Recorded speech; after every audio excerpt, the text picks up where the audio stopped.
So hello everyone, welcome to इश्कोशाला। आज का हमारा टॉपिक होने वाला है on the plateaus, plains and desert. पर बात आती है कि कौन किसके बारे में बात की जा रही है। तो हमने है ना इससे जस्ट पहले एक टॉपिक कवर किया था जिसका पूरा नाम था पैस्टलिस्ट, नोमैड्स एंड देयर मूवमेंट्स। ठीक है, उसके अंदर हमें दो पार्ट्स देखने को मिलते हैं। पहला था कि हमने ये देखा था कि जो माउंटेन्स है, माउंटेन्स के ऊपर किस तरीके की जो लाइफ है वो पैस्टलिस्ट जो है वो जी रहे थे। हमने ये देख लिया था इस वाले टॉपिक के अंदर। ठीक इसी टॉपिक का एक दूसरा पार्ट है कि आपने माउंटेन्स के बारे में तो बात कर ली है।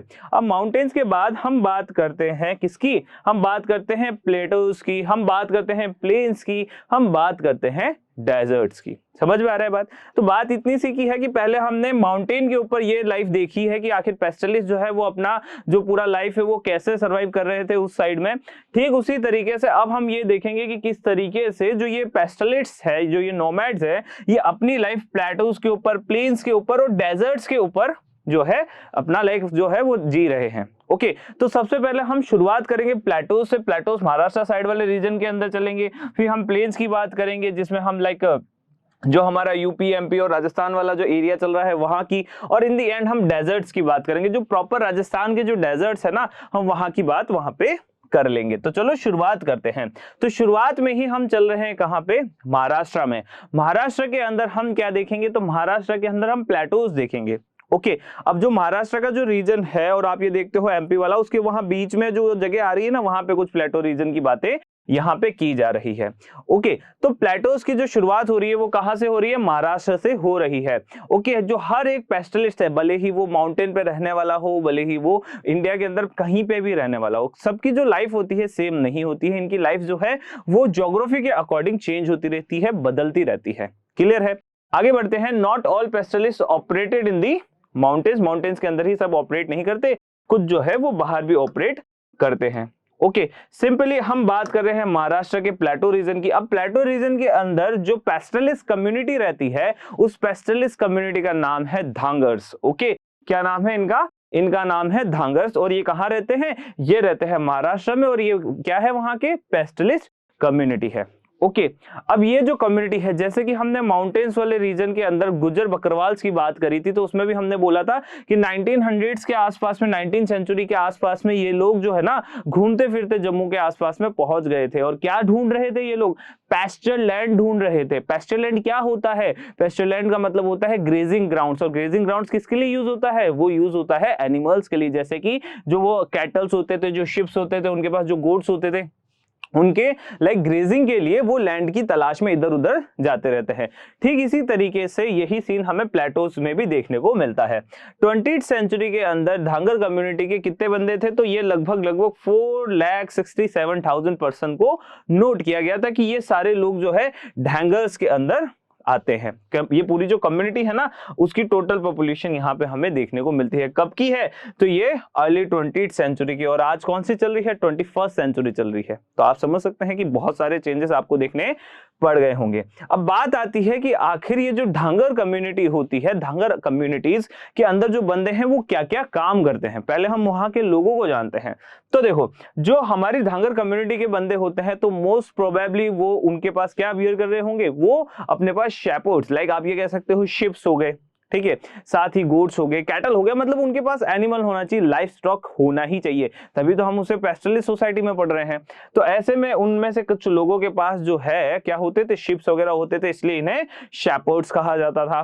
साथ ही ये लोग जो है शिप्स और गोट्स वगैरह रखा करते थे, मोस्टली जो शिप्स रखते थे, शिप्स के कारण जो ये है इनके पास एक क्या आता था, इन लोगों के पास एक मटेरियल आ जाता था। मटेरियल होने के कारण ये उससे क्या बना लेते थे, ब्लैंकेट बना लेते थे। अब होता क्या था ना कि शिप्स भी इनके पास ही है, ठीक है, और वेवर्स भी इन्हीं के पास में, ठीक है, तो ब्लैंकेट वेवर्स भी जो थे वो इन्हीं में आते थे। साथ ही साथ इनमें से कुछ ऐसे भी हर्डर्स होते थे जो बफेलोज को रखा करते थे।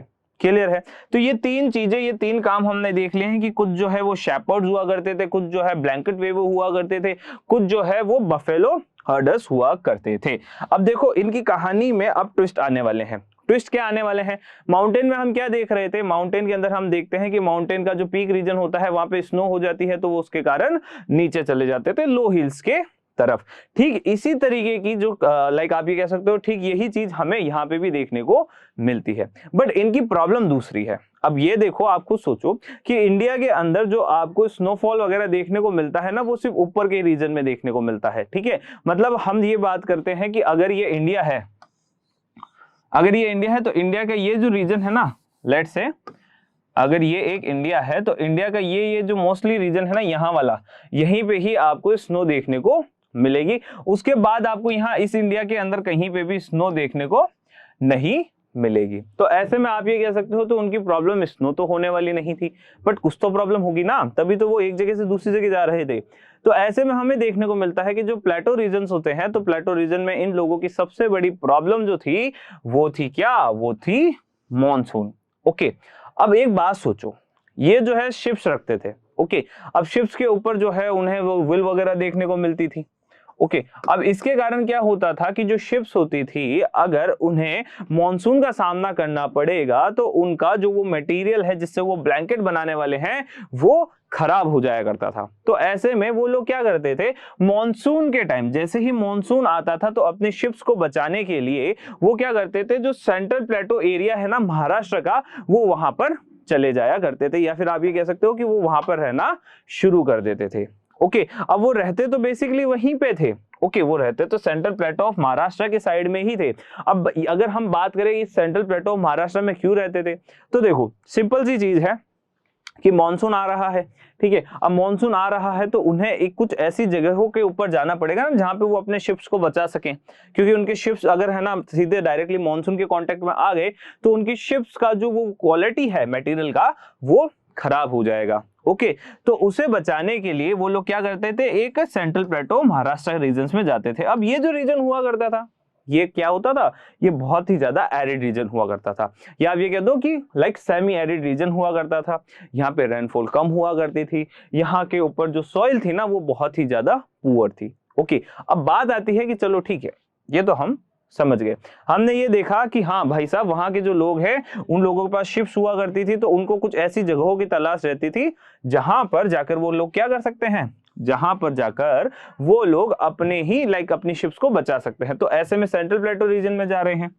ओके, अब इसके बाद क्या होता था कि लो रेनफॉल होने के कारण और पुअर सॉइल होने के कारण वहां पे जो हमारी सॉइल थी उसके ऊपर कुछ ज्यादा ग्रो नहीं हो पाता था। अब बात आती है यार, ज्यादा ग्रो नहीं हो पा रहा तो उन्हें कुछ तो करना पड़ेगा ना, तो उसके लिए भी वो लोग क्या करते थे, बाजरा जो है वो वहां पे ग्रो किया करते थे।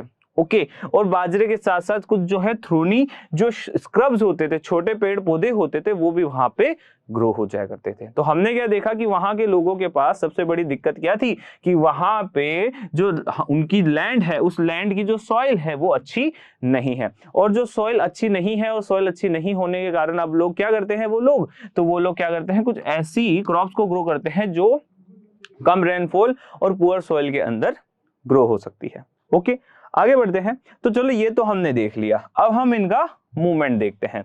जैसे ही अक्टूबर आता है, ओके, अब अक्टूबर आने के बाद क्या होता है कि जो ये धांगर्स है ना, ये क्या कर लेते थे, हार्वेस्ट कर लेते थे बाजरा को।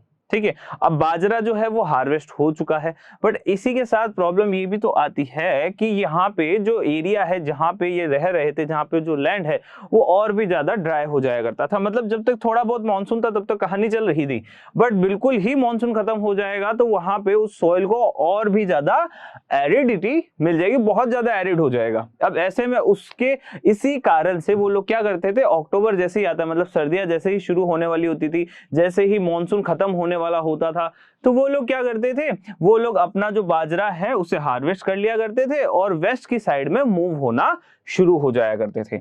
अब बात आती है कि आखिर ये जो वेस्ट है, ये वेस्ट किस साइड है, महाराष्ट्र का वेस्ट किस साइड होगा, सोचो, दिमाग लगाओ। ये रहा अगर इंडिया और ये रहा, अगर लेट से हम मानते हैं ये रहा इंडिया और हमारा जो महाराष्ट्र है हम यह मानते हैं, तो यहाँ पे वेस्ट किस साइड है, इस साइड है। इस साइड मतलब यहाँ पे आएंगे वो लोग, पहले तो वो कहाँ रह रहे थे, जो सेंट्रल महाराष्ट्र है, पहले वो लोग कहाँ रह रहे थे, जो सेंट्रल महाराष्ट्र का जो प्लेटो है ना, इस प्लेटो रीजन में। अब जैसे ही मानसून चला जाएगा तो वो कहाँ आ जाएंगे, कोस्टल एरियाज में आ जाएंगे। और महाराष्ट्र के कोस्टल एरिया के जो नाम है वो आपको पता ही होगा, जो इस एरिया को कहा जाता है वो होता है कोंकण। ओके तो जब तक क्या बारिश आती थी, जब तक मॉनसून रहता था, तो वो लोग क्या करते थे, तो वो लोग सेंट्रल प्लेटो में रहते थे। पर जैसे ही वो कंप्लीटली खत्म होता था, ठंड शुरू हो जाया करती थी, तो वो लोग क्या करते थे, मूव करना शुरू करते थे। और वो लोग कहाँ मूव करते थे, तो वो लोग मूव करते थे वेस्ट की साइड में। वेस्ट का साइड मतलब अपने कोस्टल लैंड की साइड में, और कोस्टल लैंड का मतलब कोंकण एरिया के अंदर वो लोग मूव करना स्टार्ट हो जाया करते थे। क्लियर है यहां तक? आगे बढ़ते हैं। आगे हम ये देखते थे कि वहां जो कोंकण के लोग हैं, ओके अब क्या कोंकण के लोग इन्हें कोस्टल एरियाज में या फिर अपने एरिया में आने देंगे? सोचो, आप खुद सोचो। एक कम्युनिटी जो है वो एक एरिया से दूसरे एरिया में जा रही है, तो क्या दूसरे एरिया की कम्युनिटी उन्हें एक्सेप्ट करेगी? क्या दूसरे जो एरिया है उसके जो लोग हैं वो क्या उन्हें एक्सेप्ट करेंगे? तो मोस्ट प्रोबेबली इसका आंसर नहीं होता। बट क्या होता था ना कि जो ये कोंकण के जो लोग हैं, ये हमारे लाइक ये धांगर्स हैं, इन धांगन कम्युनिटीज का बहुत अच्छे से वेलकम किया करते थे। अब देखो कारण क्या था वो सुनो। होता क्या है ना कि जो धांगर्स है इनके पास में लेट से कैटल वगैरह रहा करता था, इनके पास में शिप्स जो थी वो रहा करती थी, तो इनके पास जो है कुछ ऐसे गुड्स जो है डेयरी प्रोडक्ट्स या गुड्स जो है वो इनके पास में रहा करते थे। तो ये लोग क्या करते थे, जैसे ही कोंकण एरियाज में जाते थे ना, तो कोंकण एरियाज के अंदर ये अपने लाइक कैटल को भी लेके जाते थे। तो वहां पे जो भी डेयरी प्रोडक्ट या जो भी अदर गुड्स इनके पास में अवेलेबल होता था, जैसे कि हमने देखा ब्लैंकेट भी बनाते थे, तो ब्लैंकेट वगैरह जो अवेलेबल होता था इन्हें ये लोग ट्रेड कर दिया करते थे। मतलब जो कोंकण के लोग हैं उन्हें ये लोग बेच दिया करते थे। अब ये ऐसा क्यों करते, तो देखो वो लोग उस समय बार्टर सिस्टम यूज करते थे। अब ऐसे में उन्हें कुछ पे नहीं होता था, वो लोग क्या करते थे, वो अपना जो भी गुड है, जो भी उनके पास डेयरी प्रोडक्ट है, जो भी उनके पास अदर प्रोडक्ट्स रहा करते थे, वो लोग क्या करते थे, उसे दे दिया करते थे किन्हें, कोंकण के लोगों को। ओके और कोंकण के लोग जो है उनके पास क्या है, कोंकण के लोगों के पास ग्रेन्स हुआ करते थे। क्योंकि जो ये कोस्टल एरिया है ना, इस कोस्टल एरिया के अंदर देखने को मिलता था कि यहाँ पे एक अच्छी लैंड थी, अच्छी लैंड के साथ में यहाँ पे एक अच्छी क्रॉप भी हमें ग्रो होती हुई देखने को मिलती थी। एक अच्छी क्रॉप ग्रो हो रही है, तो उन लोगों के पास बाटा करने के लिए क्या था, तो उन लोगों के पास बाटा करने के लिए ग्रेन ही था। तो समझ में आया क्या हो रहा है? वो सिंपल सी चीज रही है कि भाई जैसे ही अक्टूबर आता था, बारिश का सीजन खत्म होता था, तो जो धांगर कम्युनिटी है, धांगर कम्युनिटी वेस्ट की साइड मूव होना शुरू होती थी। वेस्ट की साइड में क्या था, तो वेस्ट की साइड में कोंकण कोस्ट हुआ करता था। कोंकण कोस्ट के जो लोग थे वो इन लोगों को वेलकम किया करते थे। धांगर्स को करने का कारण क्या था, इनके पास में डेयरी प्रोडक्ट्स थे, इनके पास में ब्लैंकेट था, तो इसके लिए उनकी कोई वर्थ थी, और वर्थ होने के कारण ही वो इन लोगों का अच्छे से वेलकम किया करते थे। तो जैसे ही वो लोग आया करते थे, अच्छे सा वेलकम होता था, साथ में वो ट्रेड भी खेल लिया करते थे। इसके अलावा भी कई सारे जो है फायदे हमें देखने को मिलते हैं। वो फायदे अभी हम देखते हैं कि आखिर कोंकण वाले लोगों को क्या फायदा था धांगर से, जिसके कारण वो उन लोगों को एक्सेप्ट कर लेते थे, जिसके कारण वो उन लोगों को आने देते थे। ओके सिंपली हम क्या देखते हैं कि बहुत सारा एक अच्छा एरिया था कोंकण का, और वहां पे बहुत अच्छा एग्रीकल्चर हुआ करता था, रेनफॉल हुआ करता था, बहुत ज्यादा यहाँ पे राइस वगैरह ग्रो हुआ करता था। तो ये लोग क्या करते थे, तो जैसे ही ये कोंकण के लोगों तक धांगर पहुंचते, तो धांगर्स को ये लोग क्या दे देते थे, तो ये धांगर्स को ये लोग राइस दे देते थे, ग्रेन्स दे देते थे। ओके और जो ये धांगर है कम्युनिटी, ये क्या दे रही है, डेयरी प्रोडक्ट और ब्लैंकेट्स वगैरह इन्हें दे रही है। आगे बढ़ते हैं। जैसे ही खरीफ की हार्वेस्ट हो जाया करती थी, देखो हमारे पास दो सीजन हमें देखने को मिलते हैं मोस्टली इंडिया के अंदर, जिसके अंदर हम क्या करते हैं, हमारा हार्वेस्ट लेते हैं। एक होता है खरीफ, एक होता है रबी। एक होता है खरीफ, एक होता है रबी। खरीफ आपको कब देखने को मिलेगा, तो खरीफ जो है वो आपको देखने को मिलेगा अक्टूबर के बाद में। तो अभी हम यही देख रहे हैं क्योंकि अक्टूबर में वो लोग वहां पे पहुंच चुके हैं, तो खरीफ का भी टाइम पीरियड कुछ वही रहता होगा, इसी कारण तो वो लोग वहां पहुंचते थे और उन्हें वो ग्रेन दे दिया करते थे। समझ में आ रहा है रिलेशन? आगे बढ़ते हैं। जो खरीफ हार्वेस्ट है, fields had to be fertilized was made ready for the rabi harvest. तो जैसे ही खरीफ का काम खत्म होता था और खरीफ का काम होने के बाद जो उनका हार्वेस्ट ले लेने के बाद उस लैंड को तैयार किया जाता था रबी हार्वेस्ट के लिए। अब लैंड को रबी हार्वेस्ट के लिए तैयार करना है, मतलब अगले सीजन के लिए उसे तैयार करना है। पर अगले सीजन के लिए तैयार करने के लिए भी तो उन्हें कुछ चीजें चाहिए होती थी, जैसे कि मैन्योर। जैसे कि क्या, मैन्योर। होता क्या है फ्रेंड्स कि हमारी जो ये फील्ड होती है जहां पे हमारा एग्रीकल्चर होता है, इससे फील्ड्स के ऊपर भी हमें लाइक आपको ये कह सकते हो कि आपको कुछ न्यूट्रिएंट्स उसे देने पड़ते हैं, जिसके कारण जो आपकी क्रॉप्स हो, जो आपका एग्रीकल्चर हो, वो अच्छा हो। ओके अब उस समय फर्टिलाइजर्स वगैरह का तो जमाना इतना था नहीं, तो ऐसे में जो एक ओरिजिनल जो आपको फर्टिलाइजर है, मतलब जो एक एनिमल मैन्योर्स है ना, वो उन लोगों को मिल जाया करता था धांगर के लोगों से। क्योंकि धांगर्स के लोगों के पास क्या था, तो धांगर्स के लोगों के पास हमें देखने को मिलता है क्या था, बहुत सारा कैटल था, बहुत सारा उनके पास फ्लॉक्स था। अब ये फ्लॉक्स होने के कारण वो लोग क्या करते थे कि जो इनका मैन्योर है, जो इनके एनिमल्स का जो मैन्योर है, वो यूज कर लिया करते थे अपने एग्रीकल्चर में एज एन न्यूट्रिएंट। ओके, और साथ ही जो एक्स्ट्रा स्टबल वगैरह उनके लैंड के ऊपर हुआ करते थे, तो उसको वो लोग इन्हीं के फ्लॉक्स को क्या करा दिया करते थे, ग्रेस करा दिया करते थे। मतलब काम खत्म। दो तरीके के फायदे हो गए। पहला तो इनसे उन्होंने गुड्स भी लिए, ब्लैंकेट्स वगैरह भी ले लिए, कर लिए, इनको भी फायदा हुआ, ढांगर्स को लाइक राइस मिल गए, ग्रेन मिल गए। साथ ही में अगर हम बात करें अगला फायदा क्या था, तो देखो जैसे ही ये जो धांगर का फ्लॉक्स है वो वहां तक पहुंचते थे, वहां पे इनके एनिमल्स पहुंचते थे, तो मैन्योर भी दे दिया करते थे। और साथ ही में जो भी अगर स्टबल वगैरह था, छोटी मोटी घास वगैरह उग जाया करती थी, उसे भी ये खा लिया करते थे। तो दोनों का ही फायदा था। The Konkani peasants also gave supplies of rice. ठीक है, ये मैंने बता दिया है। Shepherds took back to the plateau where grain was scarce. अब क्या होता है कि अक्टूबर में ये लोग आ तो जाते हैं, ठीक है। अब अक्टूबर में आने के बाद कुछ महीने बीतते हैं, वहीं पे रहते हैं, उसके बाद वापस से अब क्या होता है ना कि ये इस वाले एरियाज के अंदर वापस से मॉनसून सीजन आने लगता है। और मॉनसून सीजन आने लगता है तो इसके लिए वो लोग क्या करते हैं, तो इसके लिए अब वापस से ये ढांगर कम्युनिटी है प्लेटो रीजन की तरफ भागना स्टार्ट करती है। अब प्लेटो रीजन की तरफ वो लोग वापस क्यों जाते हैं, तो सिंपली आप खुद सोचो, उनके पास क्या है, शिप्स हैं, और जो शिप्स हैं उनको किससे प्रॉब्लम है, उनको प्रॉब्लम है मॉनसून से। तो मॉनसून से उन्हें फिर से भागना पड़ेगा। तो क्या होता है कि जैसे ही वो प्लेटो रीजन के ऊपर देखते हैं कि अब वहां पे मॉनसून बंद हो चुका है, और जो मॉनसून है वो आपको कहाँ आने वाला है, वो आने वाला है फिर से हमारे कोस्टल एरियाज में, तो वो वहां से वापस से निकलना स्टार्ट कर देते हैं। और इस बार उनके पास क्या होता है, तो इस बार उनके पास राइस होते हैं, उनके पास ग्रेन होते हैं, जिससे वो अपने आप को वहां जाके अच्छे से सर्वाइव कर पाएंगे। ठीक है, जैसे ही मॉनसून आता है, Dhangars left the Konkan and the coastal areas with their flocks and return to their settlements on the dry plateau. जो महाराष्ट्र का सेंट्रल ड्राई प्लेटो है उसकी तरफ ये लोग मूव होना स्टार्ट कर देते हैं। तो ये थी कहानी ढांगर कम्युनिटी की। ओके, यहां तक क्लियर है ढांगर क्या है।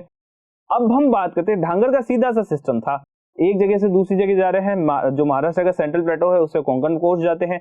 क्यों जाते हैं मैंने बता दिया है, क्यों वहां से निकलते हैं मैंने ये भी बता दिया है।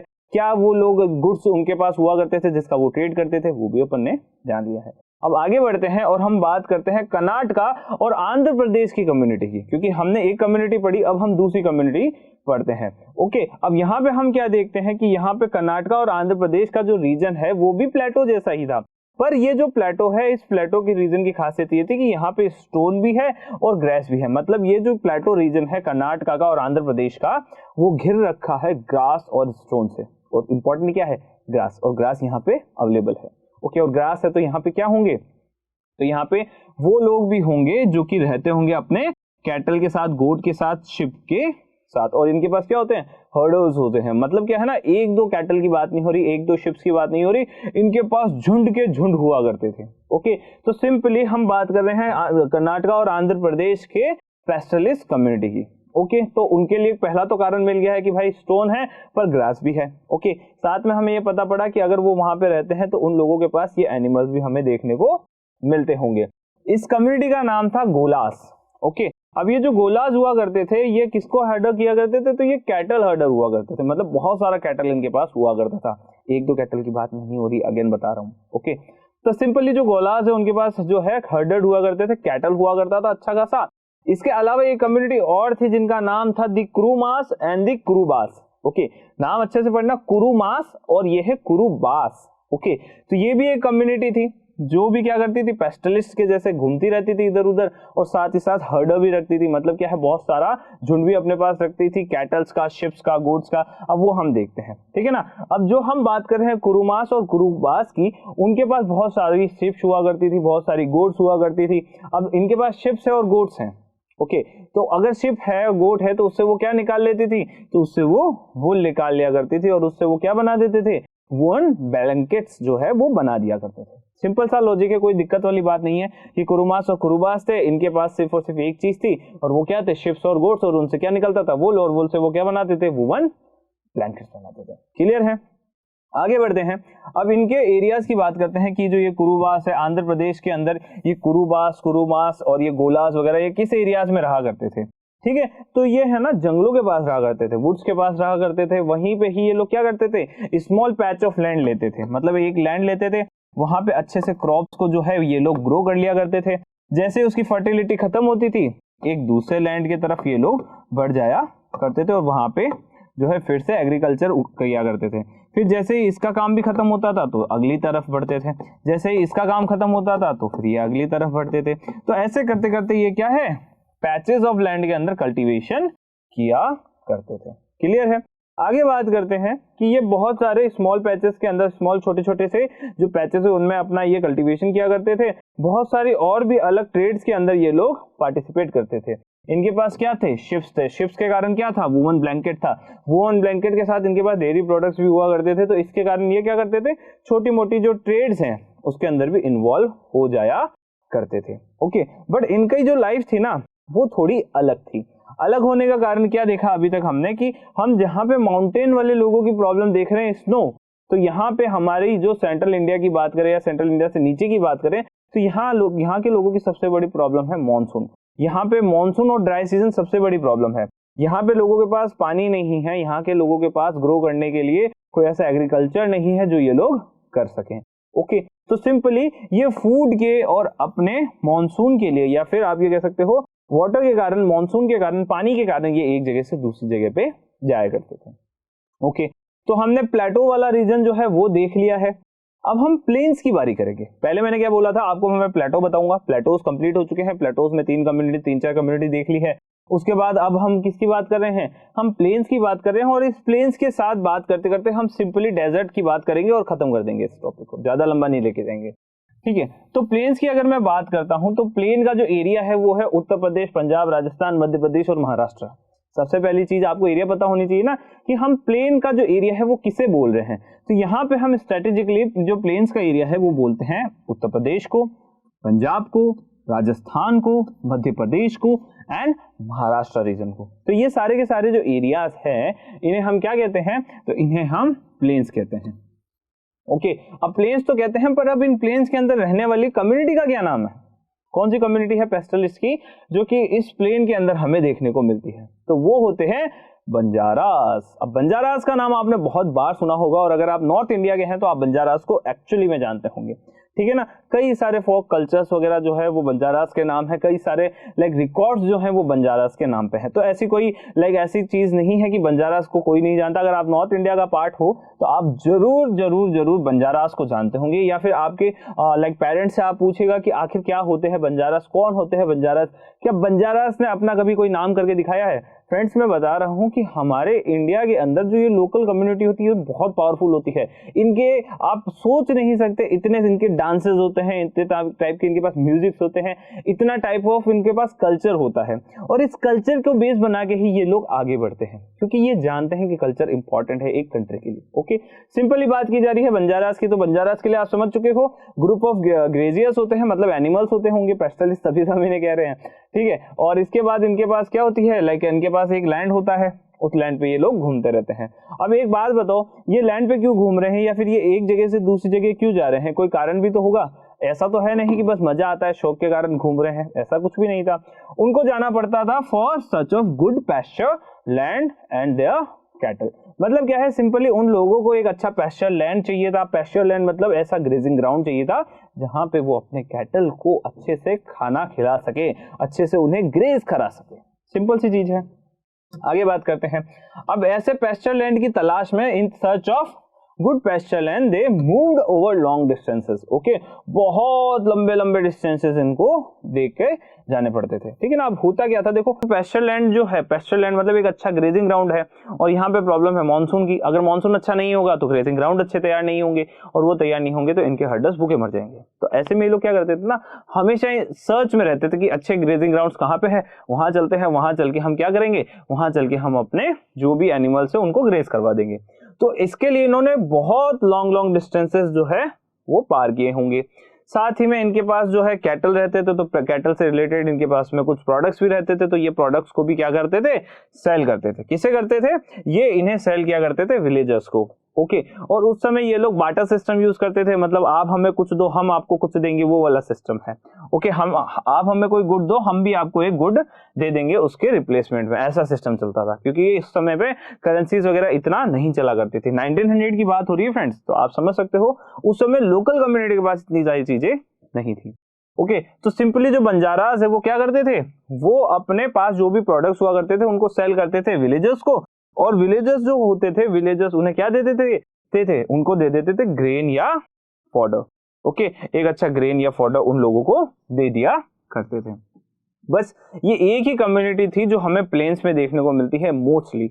ओके अगर आप राजस्थान के हो, अगर आप राजस्थान के बारे में जानते हो तो अब हम एक ऐसी कम्युनिटी के बारे में बात करेंगे जो कि हमारे राजस्थान से बिलोंग करती है, जिनका नाम है राइकास। ओके अब ये जो राइकास है वो राजस्थान के अंदर रहने वाले हैं और इनकी पूरी जो लाइफ है वो अनसर्टेनिटी ऑफ मॉनसून के ऊपर ही चलती है।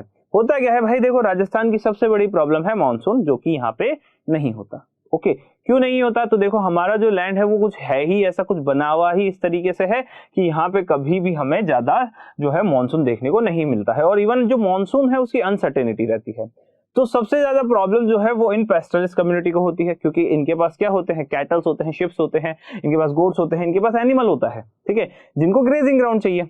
अब बिना मानसून के ग्रेजिंग ग्राउंड हो नहीं पाएगा, तो ऐसे में इनको हमेशा सर्च करना पड़ता था, हमेशा लाइक है ना मॉनसून के अंदर या मॉनसून से पहले या मॉनसून के बाद में इधर उधर जाना पड़ता था ताकि इन्हें एक अच्छा पैस्चर लैंड मिल सके।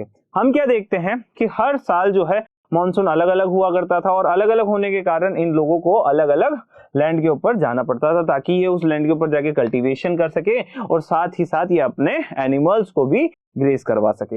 Okay cultivated land harvest is fluctuated every year, क्योंकि मानसून अनसर्टेन था, मानसून जो है फिक्स नहीं था कितना आएगा, अच्छा आएगा बुरा आएगा, हर साल अलग अलग तरीके से मानसून आता था। इस कारण से हमें देखने को मिलता था कि जो कल्टीवेटेड लैंड है, जो हार्वेस्ट है ना, वो हर साल क्या होता था, फ्लक्चुएट होता था। ओके और ऐसा नहीं है कि किसी एक छोटे मोटे से एरिया में, वास्ट एरियाज के अंदर आपको किसी भी टाइप की क्रॉप देखने को नहीं मिलती थी, क्योंकि मानसून नहीं है, पानी नहीं है, और पानी नहीं है तो एग्रीकल्चर नहीं है, एग्रीकल्चर का मतलब क्रॉप नहीं है, क्रॉप नहीं है तो मतलब इन लोगों के पास फूड नहीं है। Okay they combined with cultivation with pastoralism. अब ये जो लोग होते थे ना राइकास, ये दो टाइप के काम करते थे, ठीक है। एक टाइप का काम तो यही था जो ये कर रहे हैं, मतलब पेस्टलिस्ट तो ये थे ही थे, पर साथ ही साथ ये लोग कल्टीवेशन भी किया करते थे ताकि इन लोगों को फूड मिल सके। ओके अब जो राजस्थान का एरिया है, देखा जाए तो एरिया के मामले में बहुत बड़ा है राजस्थान, बट एरिया के मामले में है, पर इतनी ज्यादा पॉपुलेशन उस समय में देखने को नहीं मिलती थी। कोई बंदा यहाँ रह रहा है, कोई यहाँ, कोई यहाँ, दूर दूर तक लोग रहा करते थे। तो ऐसे में अगर ये पेस्चर लैंड के लिए इधर उधर जाते थे तो इन्हें लोग ही नहीं मिला करते थे, तो ये लोग क्या करते थे, जो भी सही लैंड मिलता था वहीं पे ये कल्टीवेशन भी शुरू कर दिया करते थे ताकि कुछ मंथ्स के लिए इनका काम वहां पे परफेक्टली हो सके। ओके जैसे ही मॉनसून होता था, अब एक मॉनसून राजस्थान में इतना मॉनसून नहीं होता, पर भाई साहब थोड़ा बहुत तो होता होगा ना, तो बस थोड़े बहुत मॉनसून की बात हो रही है। तो देखो जो थोड़ा बहुत भी मॉनसून होता था, इसके अंदर जो राइकास है बाड़मेर, जैसलमेर, जोधपुर, बीकानेर के, वो अपने घर के विलेजेस में ही रहा करते थे, कहीं नहीं जाते थे। देखो मॉनसून के कारण उन्हें वाटर मिल जाता था, वाटर मिलने के कारण उनका अच्छा खासा क्रॉप हो जाया करता था और अच्छा खासा ग्रेजिंग ग्राउंड भी तैयार हो जाया करता था।